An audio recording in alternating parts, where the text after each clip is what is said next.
अब अपने देश की सियासत की बात करते हैं। पार्लियामेंट में कांग्रेस और सत्ता पक्ष के बीच जंग जारी है। आज पता लगा कि बीजेपी अब राहुल गांधी के खिलाफ प्रिविलेज मोशन नहीं लाएगी, लेकिन आज निशिकांत दुबे ने राहुल गांधी के खिलाफ सब्सटेंटिव मोशन मूव कर दिया। इसके तहत राहुल गांधी की मेंबरशिप खत्म करने और भविष्य में राहुल गांधी के चुनाव लड़ने पर पाबंदी लगाने की मांग की गई है। एक दूसरा नोटिस बीजेपी के चीफ व्हिप संजय जायसवाल की तरफ से दिया गया है, जिसमें स्पीकर से राहुल गांधी की स्पीच के कुछ अंश हटाने की मांग की गई है। हालांकि लोकसभा सचिवालय ने कल रात को ही राहुल गांधी के भाषण से उन शब्दों को हटा दिया था जो अनपार्लियामेंट्री थे, लेकिन बीजेपी के नेता इससे संतुष्ट नहीं है। निशिकांत दुबे ने कहा कि राहुल गांधी बार बार बेबुनियाद इल्जाम लगाते हैं, प्रधानमंत्री के पद की गरिमा को ठेस पहुंचाने की कोशिश करते हैं, संवैधानिक संस्थाओं पर हमले करते हैं। इसलिए राहुल गांधी के खिलाफ अब सख्त एक्शन होना चाहिए, उनकी सदस्यता खत्म होनी चाहिए और इसके लिए उन्होंने राहुल गांधी के खिलाफ सब्सटेंटिव मोशन मूव किया है। यह मोशन पार्लियामेंट्री प्रोसेस का हिस्सा है। इस तरह का प्रस्ताव कोई भी सांसद ला सकता है। अगर लोकसभा स्पीकर इस प्रस्ताव को स्वीकार करते हैं तो इस पर चर्चा के बाद वोटिंग होगी। अगर प्रस्ताव पास हो जाता है तो राहुल गांधी की मेंबरशिप जा सकती है। जिन निशिकांत दुबे ने राहुल गांधी को संसद से निकालने की मांग की है, उनकी राहुल गांधी से तकरार पुरानी है। कल ही मैंने निशिकांत दुबे के साथ आपकी अदालत का शो रिकॉर्ड किया है।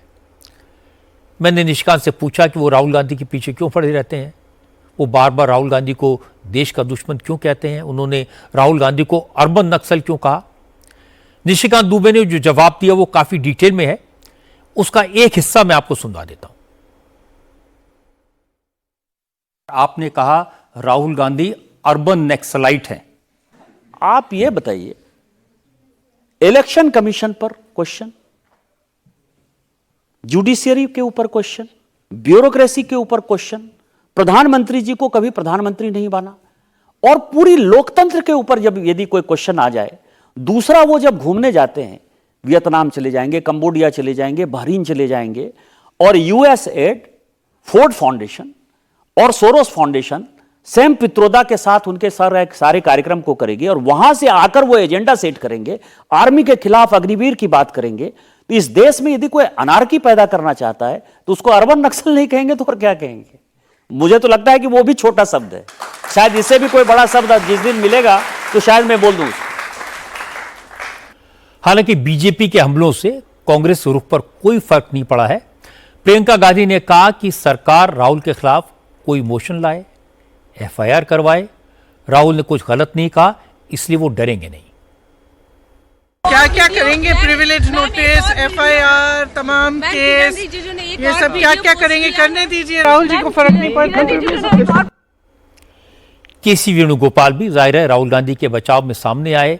वेणुगोपाल ने कहा कि मोदी सरकार विपक्ष को खत्म करना चाहती है, लीडर ऑफ ऑपोजिशन को डराना चाहती है, लेकिन राहुल गांधी झुकेंगे नहीं।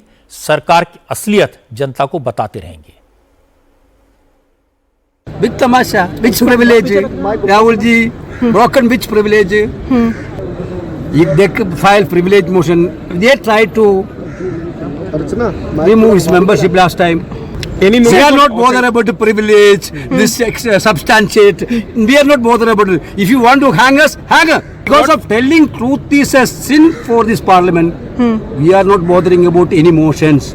We will continue to tell the truth in this parliament for the people of this country. मुझे तो लगता है कि राहुल गांधी की सदस्यता खत्म करने से कुछ नहीं होगा। राहुल गांधी के चुनाव लड़ने पर रोक लगाने से उल्टा बीजेपी को नुकसान होगा। बीजेपी के बहुत से लीडर प्राइवेटली मानते हैं कि राहुल की राजनीति बीजेपी के लिए फायदे का सौदा है। राहुल बीजेपी के लिए एसेट है। एक बार पहले जब कोर्ट के फैसले के बाद राहुल की मेंबरशिप चली गई थी, उनसे मकान खाली करवाया गया था तो राहुल को सहानुभूति मिली थी। वैसे भी पार्लियामेंट में किसे भेजना है, किसे रोकना है, यह फैसला जनता पर छोड़ना चाहिए। लेकिन आज parliamentary affairs minister Kiren Rijiju ने कांग्रेस के अनपार्लियामेंट्री और आक्रामक आचरण का एक और सबूत सामने रखा।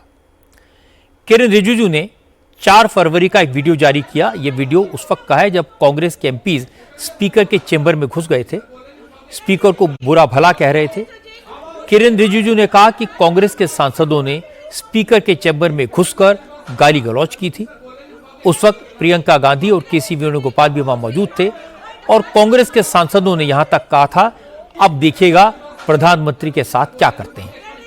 लेकिन प्रियंका और वेणुगोपाल ने अपनी पार्टी के सांसदों को रोकने की कोशिश नहीं की।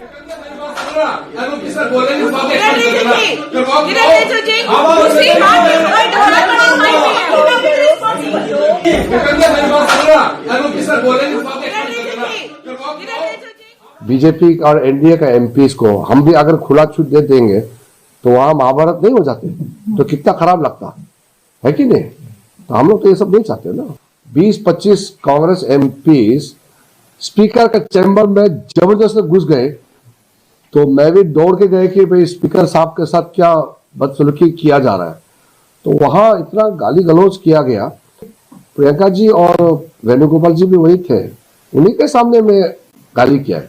वेणुगोपाल जी और प्रियंका गांधी जी ने गाली नहीं दिया, उनके मौजूदगी में कांग्रेस एमपीस लोग ने बहुत गाली दिया और कहा कि प्रधानमंत्री, देश का प्रधानमंत्री का हम लोग क्या करता है आप लोग देखो, प्रधानमंत्री जब आएंगे सदन में उसके साथ क्या करता है आप लोग देख लो।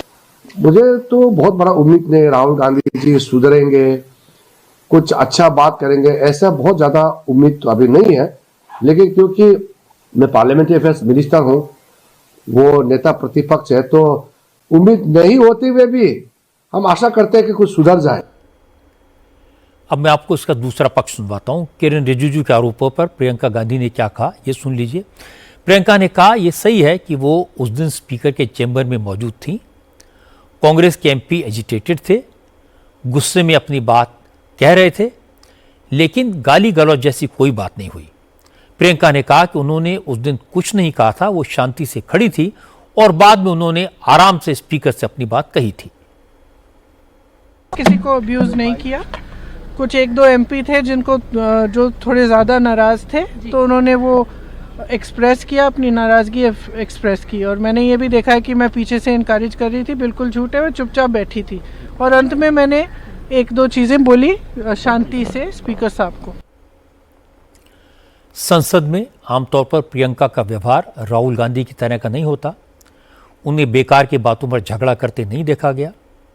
वो अपनी कॉन्स्टिट्यूंसी के काम के लिए मंत्रियों से मिलने भी चली जाती हैं। इसलिए ये सुनकर आश्चर्य हुआ कि कांग्रेस के एमपीज ने गाली गलौज की और प्रियंका ने उन्हें नहीं रोका। लेकिन अच्छी बात है कि किरेन रिजिजू खुद कह रहे थे कि प्रियंका ने कम से कम किसी तरह का दुर्व्यवहार नहीं किया।